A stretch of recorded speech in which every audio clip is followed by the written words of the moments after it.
The Acts of the Apostles. Chapter 12.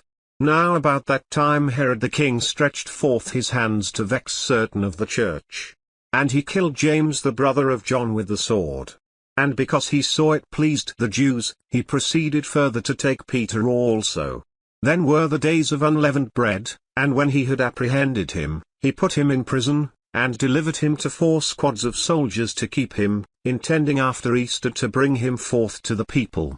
Peter therefore was kept in prison, but prayer was made without ceasing of the church to God for him. And when Herod would have brought him forth, the same night Peter was sleeping between 2 soldiers, bound with 2 chains, and the keepers before the door kept the prison. And, behold, the angel of the Lord came on him, and a light shined in the prison, and he smote Peter on the side, and raised him up, saying, Arise up quickly. And his chains fell off from his hands. And the angel said to him, Gird yourself, and bind on your sandals. And so he did. And he said to him, Cast your garment about you, and follow me. And he went out, and followed him, and knew not that it was true which was done by the angel, but thought he saw a vision. When they were past the first and the second ward, they came to the iron gate that leads to the city, which opened to them of his own accord, and they went out, and passed on through one street, and immediately the angel departed from him.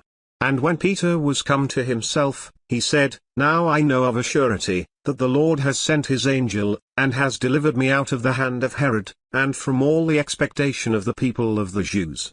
And when he had considered the thing, he came to the house of Mary the mother of John, whose surname was Mark, where many were gathered together praying.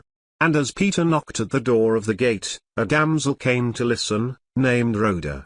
And when she knew Peter's voice, she opened not the gate for gladness, but ran in, and told how Peter stood before the gate. And they said to her, You are mad. But she constantly affirmed that it was even so. Then said they, It is his angel. But Peter continued knocking, and when they had opened the door, and saw him, they were astonished. But he, beckoning to them with the hand to hold their peace, declared to them how the Lord had brought him out of the prison. And he said, Go show these things to James, and to the brothers. And he departed, and went into another place.